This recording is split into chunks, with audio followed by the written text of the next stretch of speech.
Hello everyone! In this video, we are going to talk about still word problems involving linear equations. So this time, we will be dealing with age problems. In solving age problems, of course, you have to read and analyze a problem, and then after doing that, you need to choose a variable to represent the age of one of the persons involved in the question. So there are cases wherein there would just be one person in the question, but if in case there are more than one, then you need to express the age of the other person using the same variable. Okay? So you will relate the age of the other person to the first person that is given, and then you will represent the age of the second one using the same variable. Next, you need to determine the relationship between the ages of the persons involved. So sometimes in the questions, you will be given with the relationship of the age of the persons involved, whether it will be in the past, in the present situation, or present time, or in the future. Probably after certain years after, or kung sa past, years before. Okay? Okay, let's have some examples. In 4 years, June will be 3 times as old as she is today. How old is June today? In this question, isang tao lang yung pinag-uusapan, si June lang. Let us use a variable to represent the age of June. Okay, so let's use n. But of course, you can use any other variable. Okay? So, according to the question, in 4 years. So, it means after 4 years. If n is the age of June at this time, after 4 years, madadagdagan syempre ng 4 yung age niya. So, yung age ni June after 4 years will be n plus 4. Okay. Pwede natin siyang ilagay na rin as a representation. Although in this question, isang tao lang yung pinag-uusapan, pero we can write also the age of June after 4 years. Okay? And then based on the question, in 4 years, June will be 3 times as old as she is today. Using a working equation, using an equation, let us represent. So in 4 years, that is n plus 4. And then, will be 3 times as old as she is today, so that is 3 times n. Ito yung magiging working equation natin. N plus 4 is equal to 3n. Okay, let's solve. Solve natin yung variable n. So, we have 4 equal to 2n. Yan. If you are solving equations, it doesn't really matter kung saan nyo ilalagay yung variable, kung sa left or sa right. As long as the variable will be on one side and the constant will be on the other. And then you just need to simplify. Okay, there are cases kasi, just like in this question, to avoid having a negative value for the variable, nag-a-apply ng addition property to move one of the term on the other side such that there will be no negative sign. Just like in this case, yung 3n and n were combined on the left side of the equation para positive na lang siya. Okay? So, 4 is equal to 2n, n is equal to 2, or 2 is equal to n. And that already answer the question. Kasi yung n, that is June's present age, and that is what is asked. To answer the question, June is 2 years old today. Okay, so let's have another example. Jane is 8 years older than Annie. So, dito may dalawa na tayong tao, si Jane and Annie. The sum of their ages is 34. How old is Jane and Annie? Okay, so represent natin yung age nilang dalawa. So, if we let x be Annie's age, then we will compare the age of Jane in relation to the age of Annie. According to the question, Jane is older. So, we need to add 8 to the age of Annie. Okay? it is also possible that you use a variable to represent Jane's age. If that's the case, then yung representation ni Annie will be in terms of Jane's age, kung paano nyo siya ni-represent. So, magiging minus yon. So, magsusubtract naman kayo. And if you use that kind of representation, then your equation would be different nandito sa solution in this video. Kasi dito, ang ginamit kong representation, variable kay Annie, and then x plus 8 kay Jane. But in the final answer, magiging pareho pa rin yon. Okay, kaya yung representation natin, it is important dahil yun yung magde-determine ng mako-compute natin na value. Okay, kung yung x ba ay kay Annie or kay Jane, or kung anong variable yung ginamit nyo. Okay, next part of the question. The sum of their ages is 34. I-add lang natin. X plus 8 is equal to 34. That is our working equation. Let us now solve. Remove the grouping symbol and then combine like terms. That will become 34 minus 8. 2x is equal to 34 minus 8, which is 26. Divide by 2. X is 13. Yung 13 dito ay yung age ni Annie. Yung age naman ni Jane is 13 plus 8, which is 21. To answer the question, Annie is 13 years old and Jane is 21 years old. Now, if you are solving problems related to age, syempre kailangan nyo ng lagyan ng unit. At ang unit nyo doon ay years old. Okay? In terms of year. O dito, kapag age ang pinag-uusapan, hindi tayo pwede magkaroon syempre ng negative value dyan. Kasi wala namang negative na age ng tao. Okay? Again, next. Lenny is twice as old as Nika. 2 years ago, Lenny was 3 times as old as Nika. How old is each now? Eto na. Nagkaroon na tayo ng description, that is the relationship of the age which is not in the present. Doon na sa previous na time natin. So, in this, or sa past.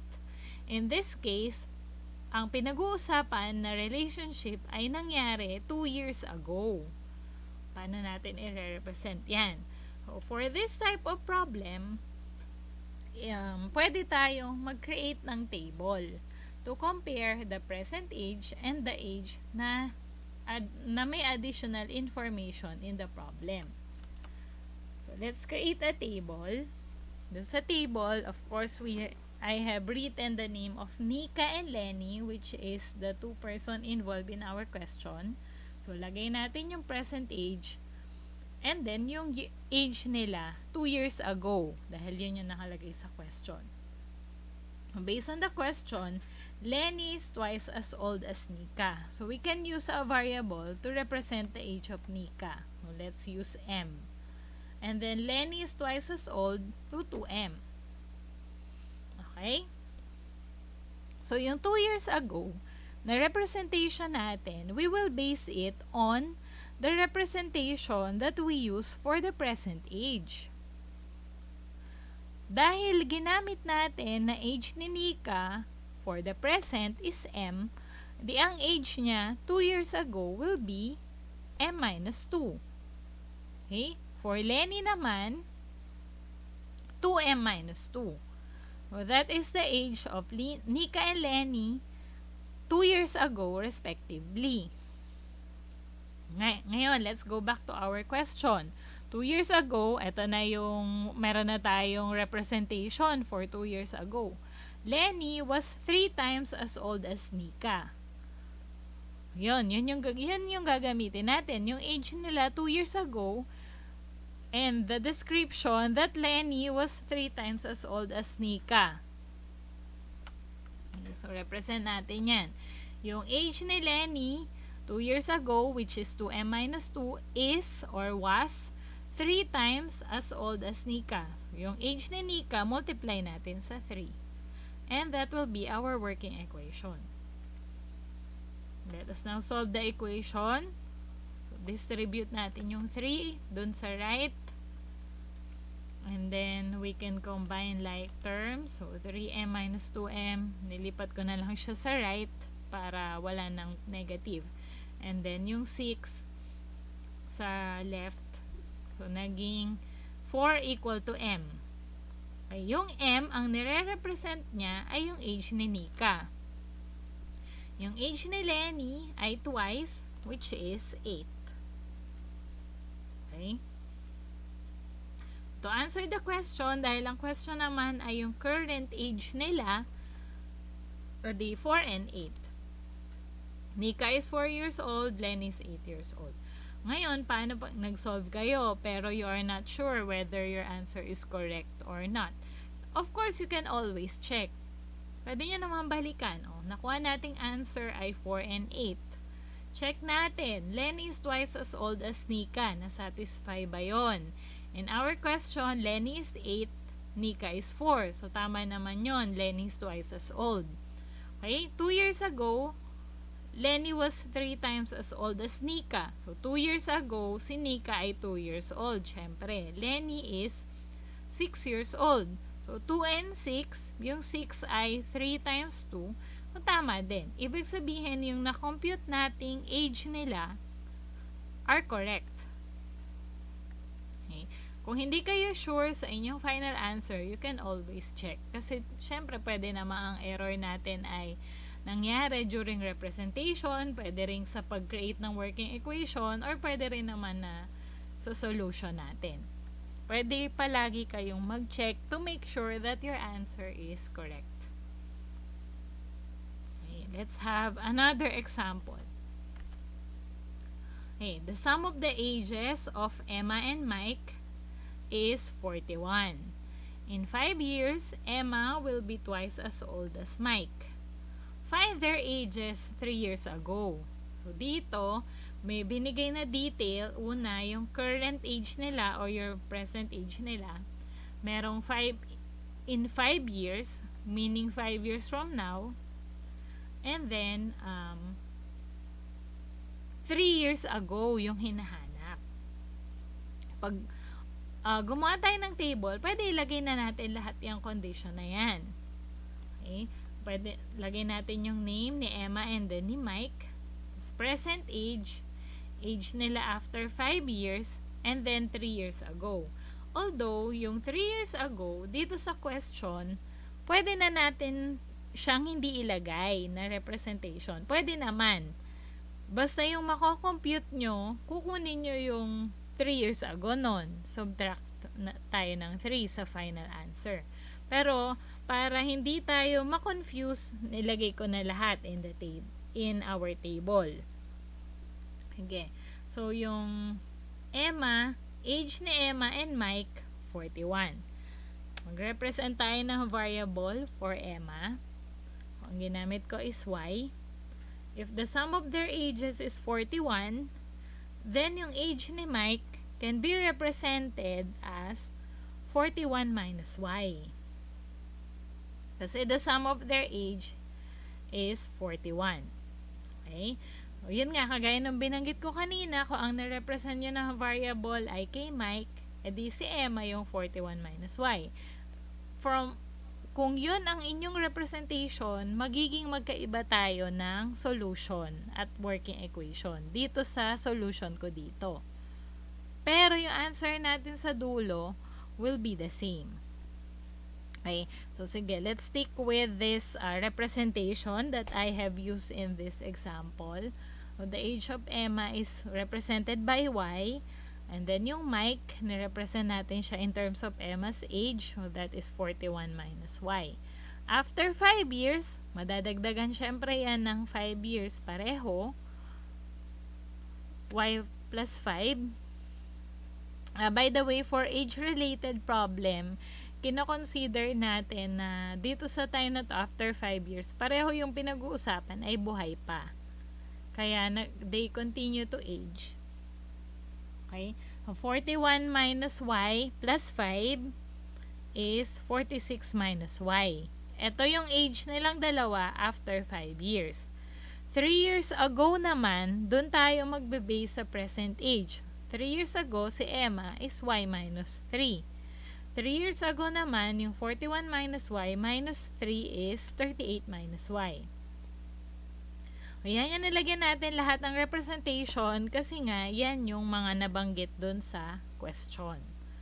Gawa na tayo ng working equation. Okay. According to the question, in 5 years, Emma will be twice as old as Mike. So, yung age ni Emma, which is y plus 5, will be equal to twice of the age of Mike. So, 2 times 46, quantity 46 minus y. Ayan yung representation natin. Yung will be, yun yung equal sign natin. Okay.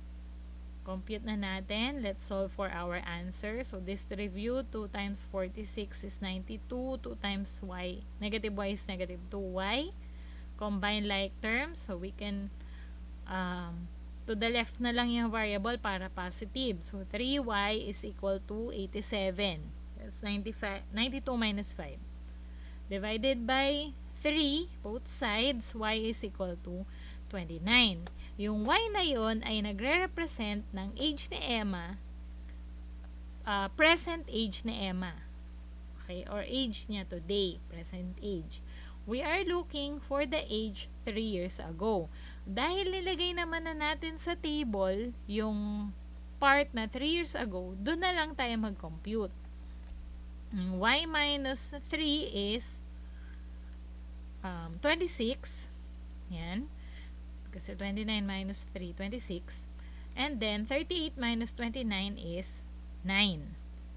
Yun ang answer natin. The age of Emma and Mike. So, Emma is 26 years old and Mike is 9 years old 3 years ago.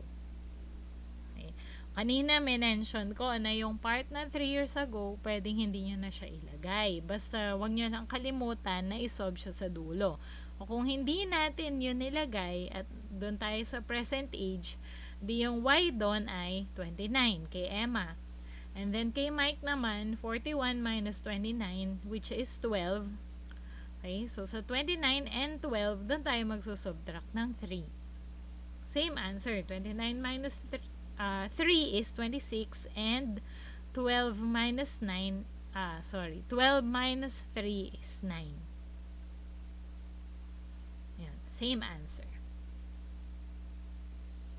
Sige, let's have another example.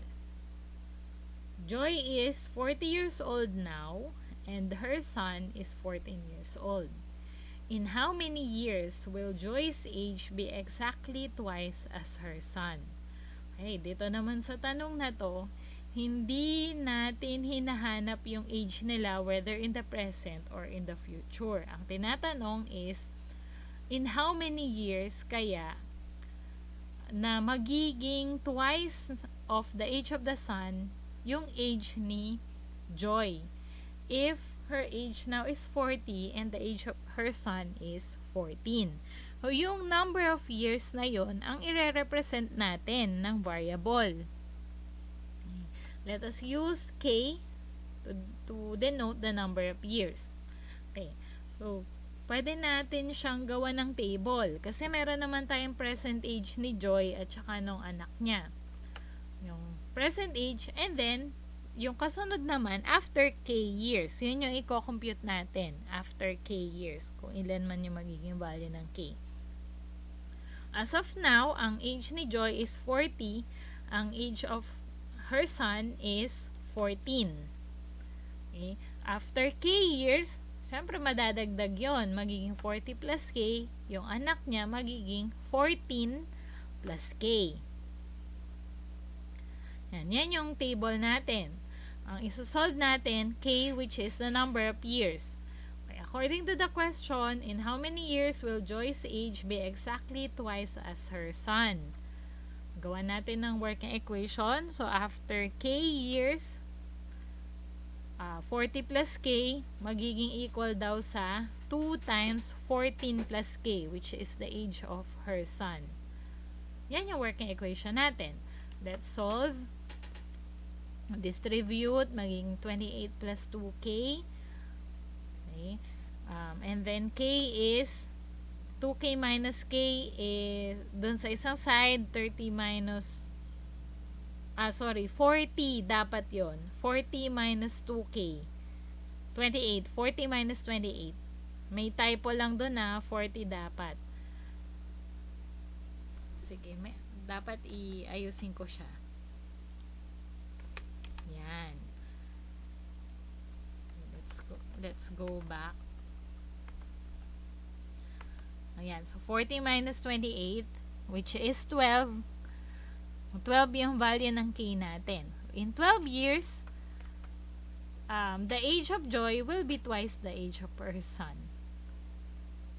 Pwede naman nating i-check. After 12 years, ang age ni Joy, 52. After 12 years, ang age ng anak niya, 26. So, 52 is twice 26. So, tama yung sinolve natin. After 12 years, mangyayari yung condition. Okay? So, just remember that in solving word problems related to age, una, yun nga, kagaya ng na-mention kanina, we cannot have a negative age kasi nga, edad yung pinag-uusapan. Hindi naman kinocompute edad ng tao nung hindi pa siya born. Okay? What else? Of course, we need to just represent one of the person's age using a variable and then just represent the age of the other in terms of your chosen variable. And follow the conditions for in determining or in writing your working equation.